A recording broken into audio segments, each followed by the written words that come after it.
तो group D व group C mains के लिए आज हम पॉलिटिकल साइंस के, वो भी चैप्टर वाइज, टॉपिक वाइज, केवल 5 से 4 मिनट में आप उन सभी टॉपिक को बहुत अच्छे ढंग से क्लियर करेंगे। तो आज हम देखते हैं संविधान की प्रस्तावना। देखिए, संविधान की प्रस्तावना आपको बिल्कुल याद होनी चाहिए। वैसे तो हम भारत के लोग भारत को एक संपूर्ण प्रभुत्व संपन्न समाजवादी पंथ निरपेक्ष लोकतांत्रिक राज्य बनाने के लिए इस तरह, इसमें कितने शब्द जोड़े गए हैं, कब कब जोड़े गए हैं, क्या ये संविधान का भाग है या नहीं भाग है, इन पॉइंटों पर क्लियर करते हैं। देखें, हम भारत के लोग भारत को संपूर्ण प्रभुत्व संपन्न का अर्थ यह है कि वो किसी भी बाहरी शक्ति से दबाव में आकर कार्य न करे। क्लियर।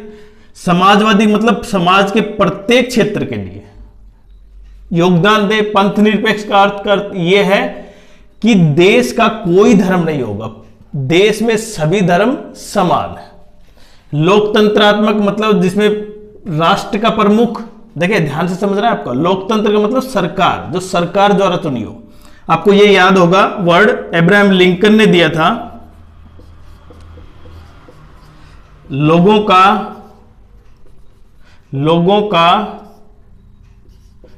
के द्वारा लोगों के लिए, फॉर द पीपल। आपको पता है लोगों का, लोगों के द्वारा लोगों के लिए, ये था अब्राहम लिंकन, जो लोकतंत्र पर डिपेंड करता था। गणराज्य का अर्थ है कि राज्य का प्रमुख मतलब देश का प्रमुख। हमारे देश का प्रमुख कौन? पहला नागरिक राष्ट्रपति। तो देश के पहले नागरिक कौन है? राष्ट्रपति, द प्रेसिडेंट। वो गणराज्य का मतलब यह है कि वो जन्म से न हो। जैसे इंग्लैंड में राज्य का प्रमुख कौन है? वहां की क्वीन या किंग, जैसे क्वीन चलती है वहां पे, और सरकार का प्रमुख वहां पे प्रधानमंत्री होता है।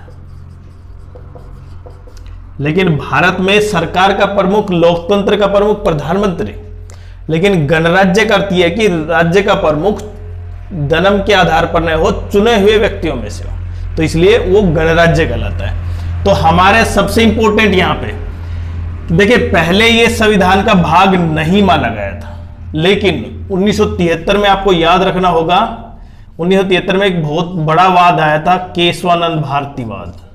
ये आपको याद करना होगा, भारतीवाद। इसमें पहली बार यह कहा गया कि संविधान की प्रस्तावना भी संविधान का क्या है? भाग है। और ऐसा क्यों कहा गया था? क्योंकि जो केशवानंद भारतीवाद आया ना, उसमें एक बेसिक स्ट्रक्चर की बात आई थी। बेसिक स्ट्रक्चर क्या है आप समझे? पहले बेसिक स्ट्रक्चर क्या है?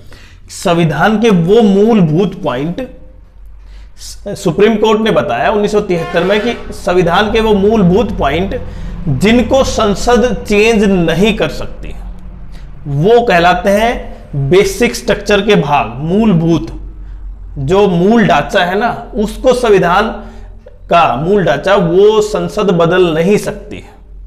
और इसीलिए संपूर्ण भारत, देखिए यहां पे संविधान की प्रस्तावना को इसलिए संविधान का भाग माना 1973 में। और ये मेन पॉइंट क्या है यहां पे क्वेश्चन? बेसिक स्ट्रक्चर का पॉइंट कब आया? केशवानंद भारतीवाद में 1973। अब भारत की संविधान में देखिए, भारत का संविधान किन लोगों के द्वारा वो है, मतलब केंद्र बिंदु कौन है? हम भारत के लोग। आपको ये देखें यहां पे दिखा हुआ है हम भारत के लोग, मतलब यहां पे Bharat, people of India, we the people of India. तो इसलिए मेन धुरी कौन है? मेन सेंटर पॉइंट कौन है? भारत के लोग। अब क्योंकि इसलिए संविधान चेंज कर सकती थी, इसलिए 1976 में 42वां संविधान संशोधन हुआ। और आपको पता है यह सबसे बड़ा संविधान संशोधन था, मतलब इसमें बहुत सी संविधान की धाराएं बदल दी गई थी। तो इसको बोलते हैं छोटा संविधान, मतलब मिनी अमेंडमेंट्स। मिनी अमेंडमेंट से नया पूरा संविधान बदल दिया गया था। तो इसमें 3 शब्द जोड़े गए संविधान की प्रस्तावना। पहले 3 शब्द ये नहीं थे, संपूर्ण समाजवादी, एक शब्द जोड़ा गया समाजवादी, दूसरा पंथ निरपेक्ष। देखिए पहले समाजवादी, पंथ निरपेक्ष और अखंडता, मतलब 3 वर्ड जोड़े गए 1976 में। समाजवादी,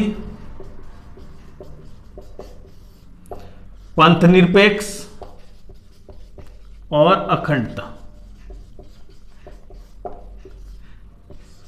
और क्योंकि भारत का संविधान, देखिए भारत का जो संविधान है उसका ज्यादातर भाग कौन सा है, 1935 का भारत शासन अधिनियम,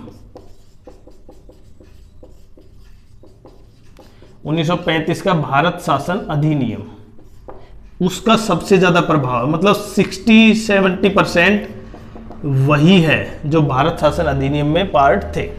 अब एक और पॉइंट कर लेते हैं यहाँ पे, सामाजिक, राजनीतिक और आर्थिक न्याय का अर्थ है कि सामाजिक का मतलब समाज में सभी को समानता का दर्जा मिले। राजनीतिक मतलब कोई भी व्यक्ति, चाहे वो गरीब हो, अमीर हो, रंग से, धर्म से, कोई भी हो, कोई भी व्यक्ति चुनाव लड़ सकता है, ठीक है। उसकी उम्र कितनी होनी चाहिए, 18 और 25 और 30, ये अलग अलग डिसाइड है, आपको ये पता है प्रत्येक के लिए, जैसे राज्यपाल के लिए, लोकसभा, राज्यसभा के लिए, विधानसभाओं के लिए अलग।